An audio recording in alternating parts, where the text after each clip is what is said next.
Welcome back to the Rockies franchise.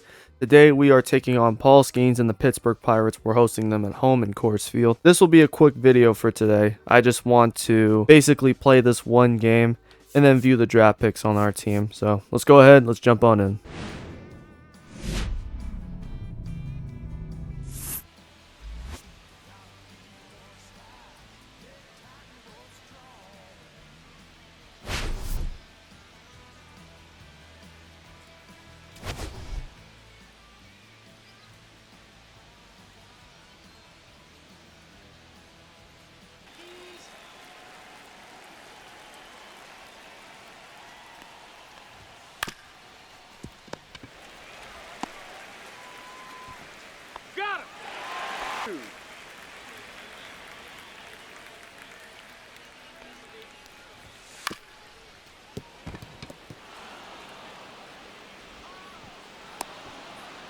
I don't know what the deal is, why these guys can't catch the ball in this game.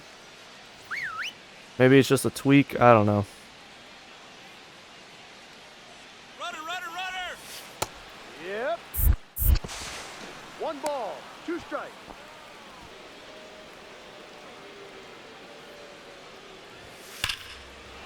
Are you kidding me? Okay. They can't even see the icon.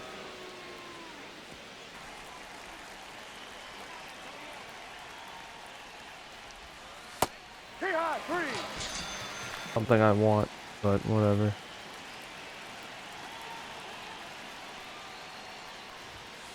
Push.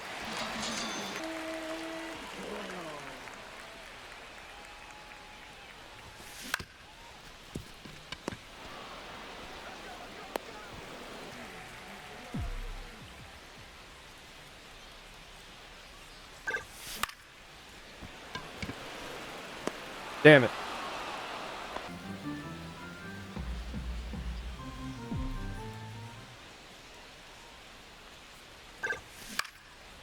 Nope.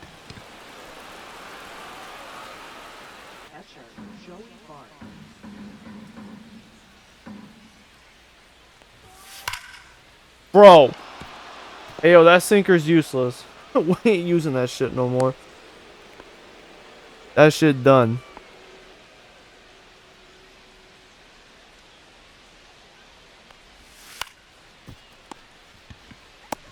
That's it out.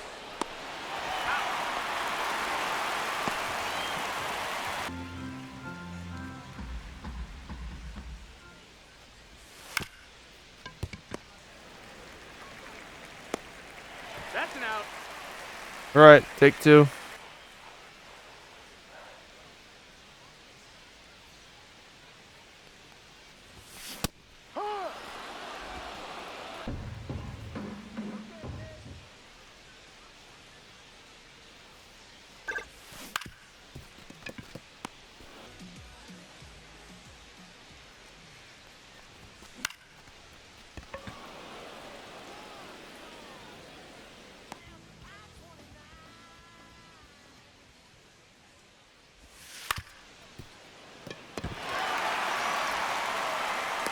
Great play, Devar. You know, if he can be another Gold Glover, I'd be pretty happy with that as an outcome this season. Especially since he missed out on being an all-star for our shortstop.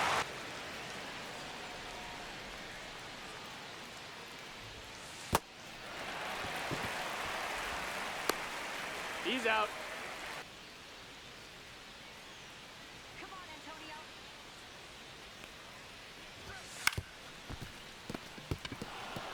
No shot. No shot. Oh my god, dude. Like, what is happening with Togley at first base?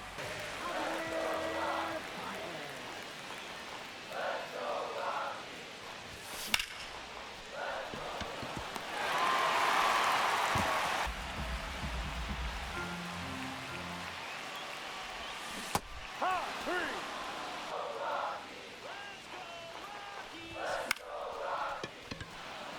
Another fucking weak dribbler. God.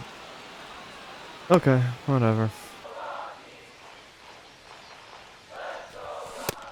Bro.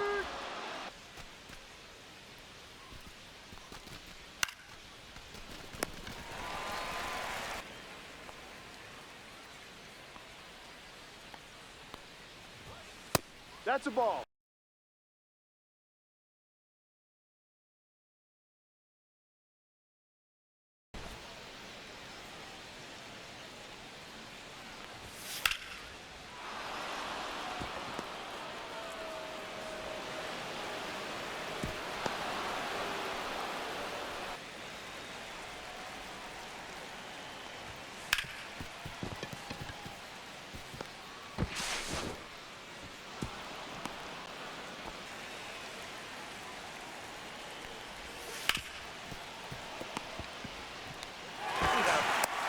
Alright, that's done. Jesus Christ. Can we score something or are we just gonna get cooked?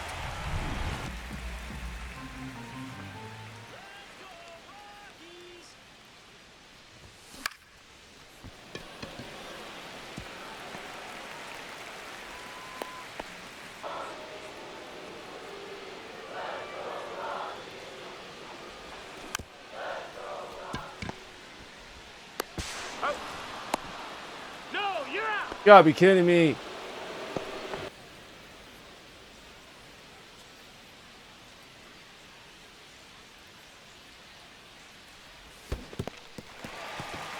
Awesome. Wonderful. Just fantastic.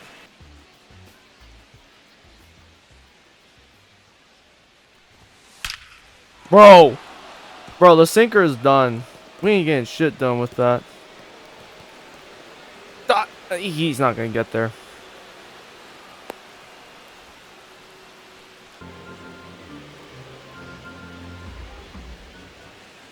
Ball four.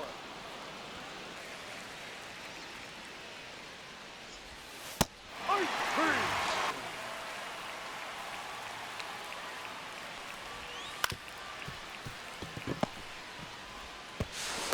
Nope. I was trying. I tried it. I was really not trying to go up a run. It was a risk I wanted to take. Didn't work out.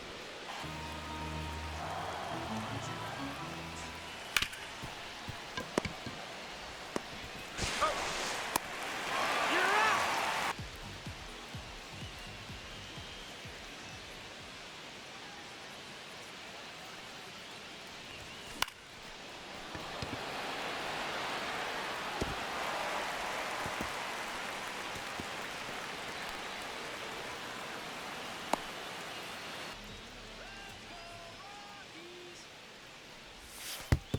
And he hit my guy. Okay.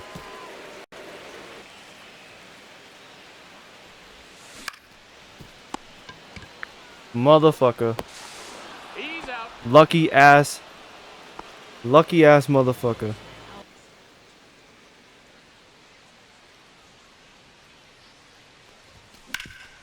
And it's yeah. That's it for the inning. Fuck this.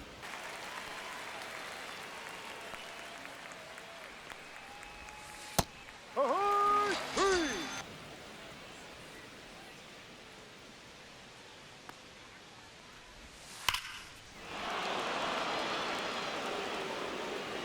Are you kidding me? Alright, get him out. Bro's cooked anyways.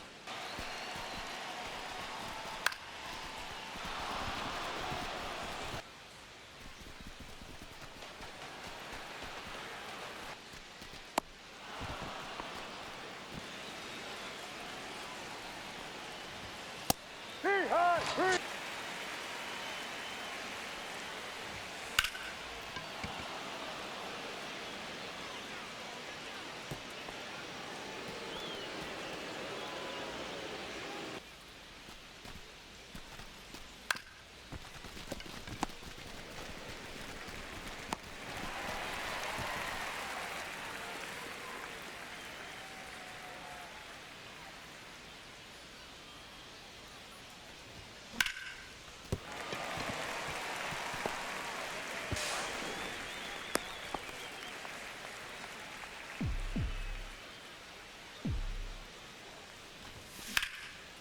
There we go.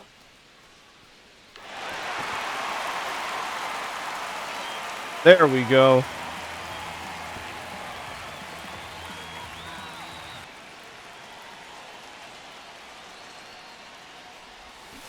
Hard three.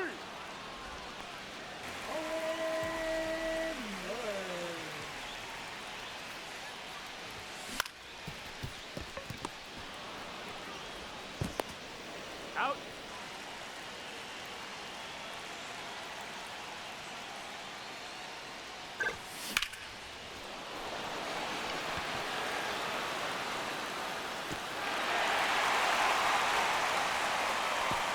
All right, another base runner.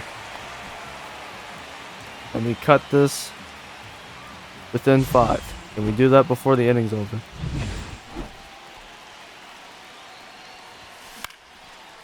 Never mind.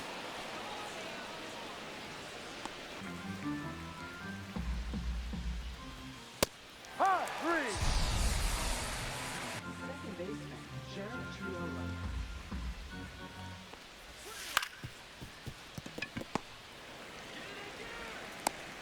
Out.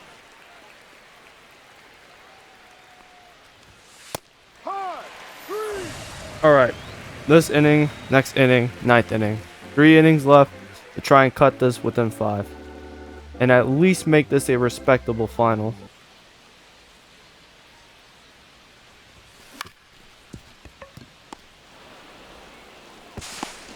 He's out.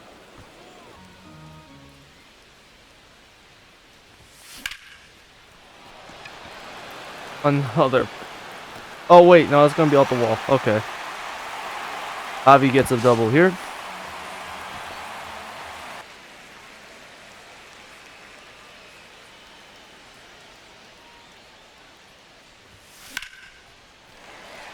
Yep. There it is.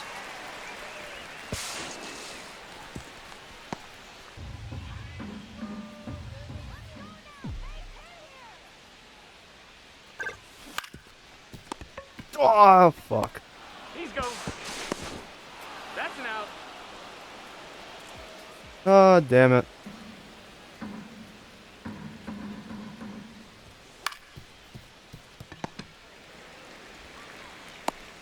Out. Hey.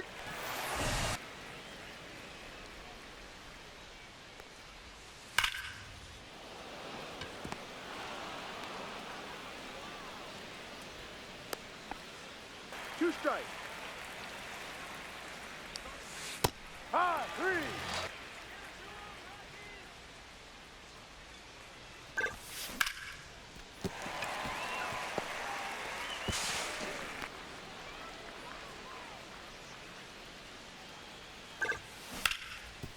Nope, that's a double play.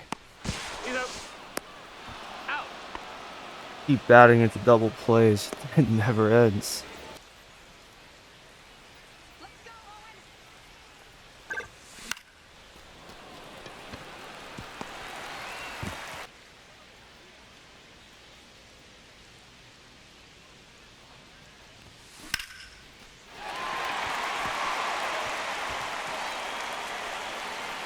On the home. Hit the home. All right, down 4.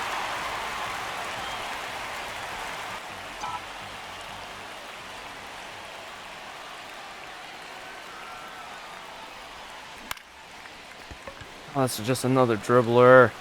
Fuck. We're down 4 going into the 9th. I don't think we're actually going to be able to come back. We'll still fight, though.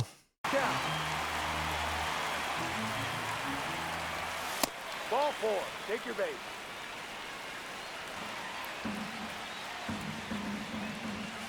High three.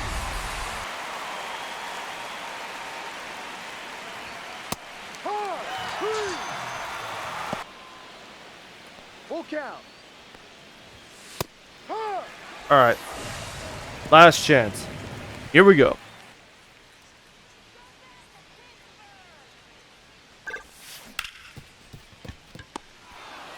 What a play. I can't even be mad at that.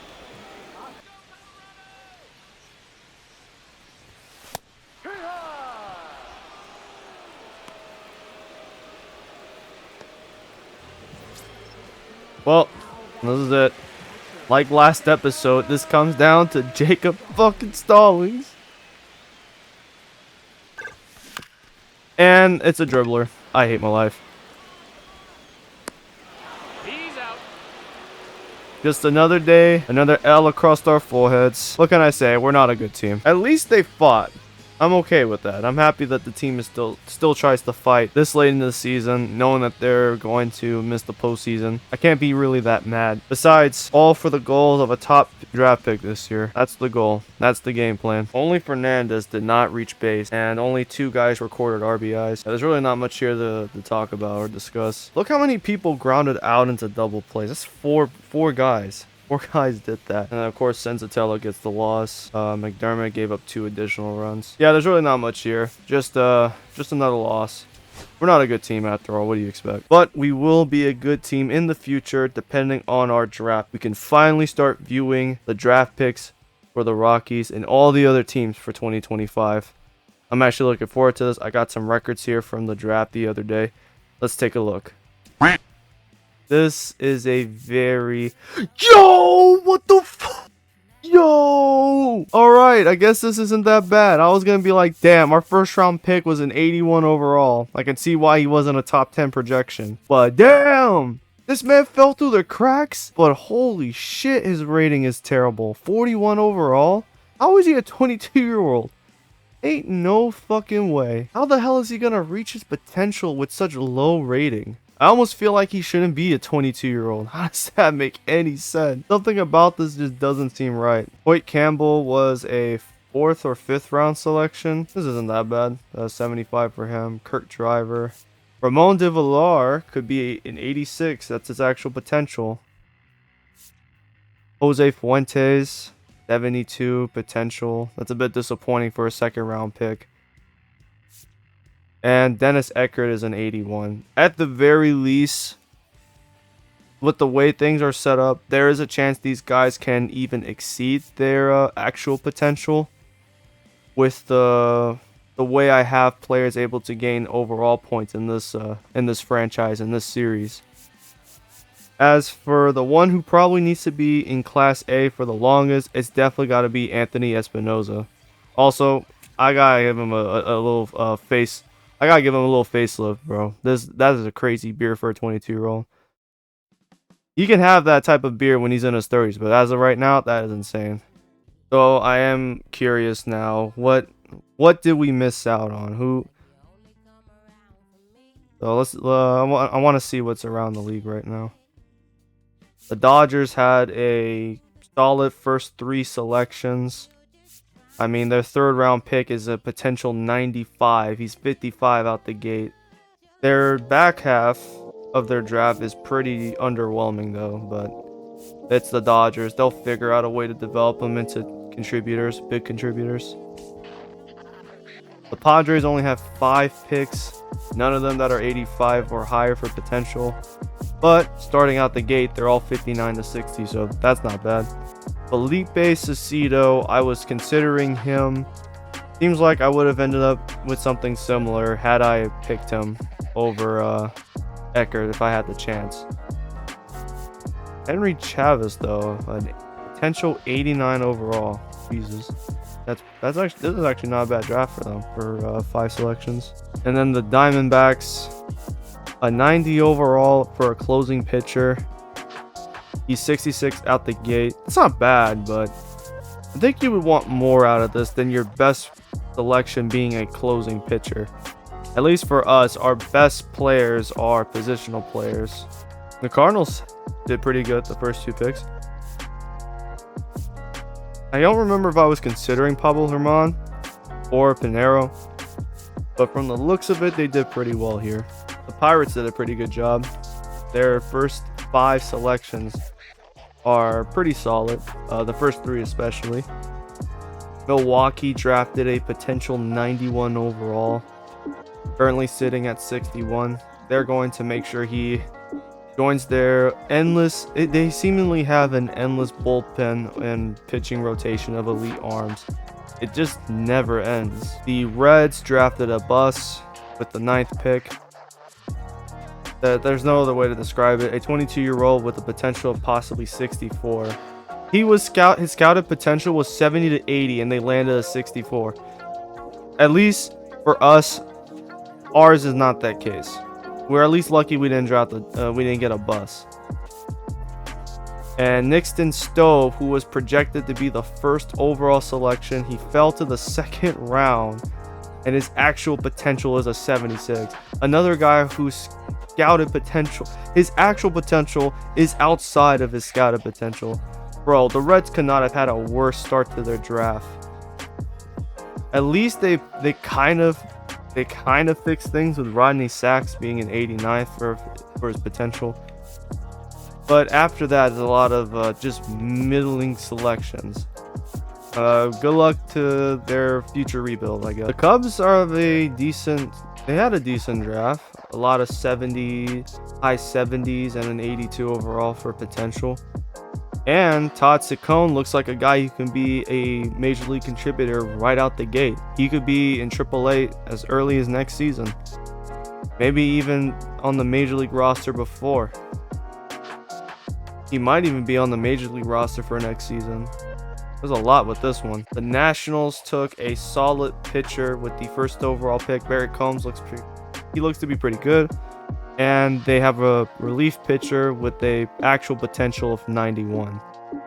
So despite them missing on 3 of their selections, they at least hit on 3. And 3 of them are pitchers, so not bad.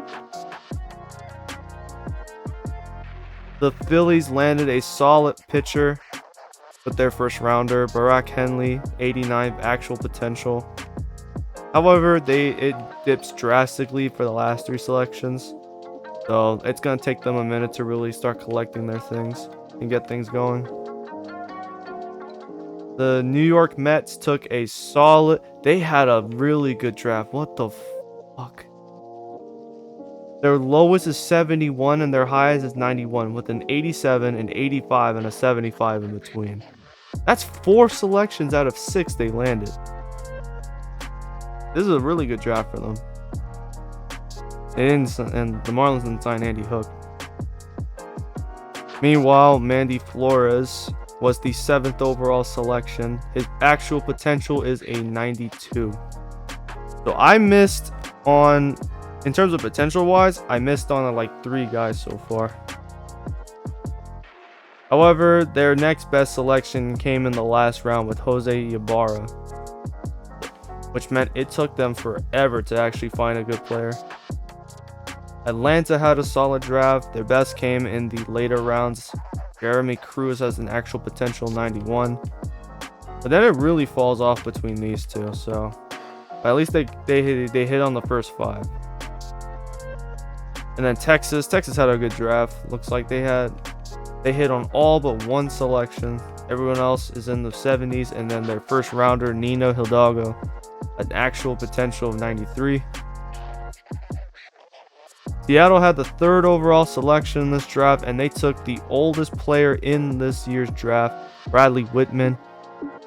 A 72 overall out the gate, and his actual potential is 91. He could be in the majors as well as very similar to Todd Ciccone.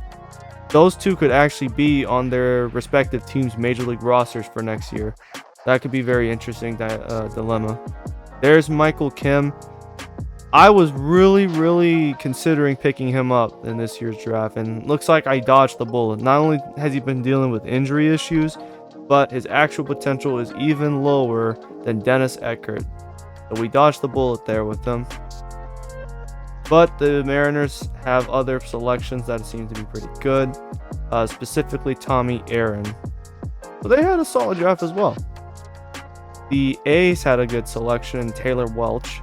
I think I was considering him at one point. I'm not sure. I have to check. His actual potential was 89, and he went 11th overall. So I guess in a way we missed out on him, but I still think we had a solid draft at least. Not too shabby. Jorge Villafuerte, I really wanted to get him for a bit. And he goes to the Angels with the 2nd overall selection. Actual potential is 88, and he is a 72 overall fresh out the gate. Yeah, they had a good draft. 4 guys 80 or higher and a 75 just to round it out. Yeah, they missed on David Ramirez. I think I wanted him, but they had a solid draft, great draft. Astros, not so much. Their best actual potential is 78. That's pretty bad. The Twins have multiple guys in the 70s and 2 80s, but they failed to sign 2 of their draftees. So I'm not sure if they're going to go back into the draft pool for next season or if they will become free agents this offseason. They are free agents though. Expect me to scoop them up. The Royals did not have the best of drafts. It's an okay draft. It's a decent draft. Just above average. Could always be worse. Okay, and then the Tigers kind of in a similar situation. 2 guys, 86 and 88. One that's 75, one that's 79, and then 63. And they failed to sign 2 of their draftees. A lot of teams failing to sign these guys. Cleveland had a below average draft, I'd say. 183, 188, 173, and then the rest is 70 or under. And then they failed to sign 1 of their guys. So the White Sox took Raul Herrera. I was trying to get him at one point. They took him right before I could snag him up. Looks like he wasn't going to be a 86, but more of a 74. And his arm strength and fielding is pretty bad. So it looks like he is a project player. What the fuck? Do y'all see this shit? They fucking took a generational talent. They fucking drafted him 10. This motherfucker went 10th overall. And he's a generational talent. What the fuck am I looking at? They didn't have any way to get the first overall pick. And they're the ones that there was a generational talent right there for 9 of us idiots to pick up. And we didn't know. We all overlooked this fucking guy. Another elite Japanese player. Honestly, it would be so fitting that this guy turns the entire White Sox organization around and starts leading them to playoffs and championships. That honestly would be hilarious. Felipe Garlobo was an 87. Toronto took him. Yet, I still feel like they're kicking themselves for not taking Hayashi. We all are at this point. I fucking wish I picked him up. Tampa Bay is too, because they didn't get a top 10 selection and their draft was pretty bad. Actually, I take that back. 380s, 76. It's just the 260 overalls, and they failed to sign 1 of their draftees. It's actually not that bad of a draft. Now the Yankees, on the other hand, this is pitiful. Yeah, you got a 92 overall and an 82 and a 70, but you failed to sign 2 of your draft picks. That is 2 of 5 selections down the drain. So I don't know what they're gonna do this year. At least the the Yankees may have whiffed. I'm not sure who did worse, the Yankees or the Red Sox. Sure, the Yankees are missing 2 draft picks, but at least one's an 82, one's a 92, and one's a 70. This is the Red Sox. 3 70s, 2 60s, and they failed to sign 1 of their guys. Now Baltimore had a really good draft. Holy crap. An 80 in the first round, sure, but in the second round they took Richie Gill, 95 potential. Alden Holly, an 86 potential. I wonder why they were trying to get rid of that catcher. They might have just found another option in case Adley Rutschman leaves. They have multiple options now at the catcher position in their farm system. I think I wanted Jim Collado at one point. Yeah, this is a good draft for them. What the fuck? I am okay with this draft. I think this is a good start to the dynasty, to the franchise. We hit basically on all of our selections. The worst one is Kirk Driver, and I didn't want him. It just happened by accident because the game auto-scrolled through and drafted him for me. I was trying to draft the catcher. Didn't happen, but it's okay now. We have Harry Ford in our farm system, and we picked up a 92 potential first baseman. he's just going to be really trash out the gate. He's got to have to develop a shit ton in Class A. But we have an 86 overall left fielder. We'll be seeing him probably in Double A next year, or he'll be in Single A to develop. A lot of these guys actually, but at least Dennis Eckert, he can come into Double A next year. He can play Double A next year right out the gate. Yeah, this is not a bad draft. I'm actually okay with this. And besides, if he can become a minor league all-star and MLB all-star, all those different things, his actual potential will no longer be 81. It could bump up little by little at a time. So this is fine. A lot can happen from this. A lot can come from this draft. This could be the building blocks. This is the first building block of the franchise becoming a championship contender in Major League Baseball. That'll do it for this one. We are in the dog days of the regular season. A lot of teams we'll be seeing are going to be teams that are better than us and are pushing for postseason appearances, not the Cardinals and the Pirates, but the teams like the Astros, the Cubs, the Diamondbacks, and in a little ways, the Toronto Blue Jays. Oh, and the Dodgers. Don't forget about them. So this will be a bit of a rough month. Probably not going to record any games from this month. The next episode you'll see will come in September. And I'll just play minor league games in the background until minor league postseason baseball takes place. So that'll wrap things up from here. Thank you guys so much for watching today's video. I hope you enjoyed it. I'll catch you on the next one. Till then, you guys be safe out there. Have a good day.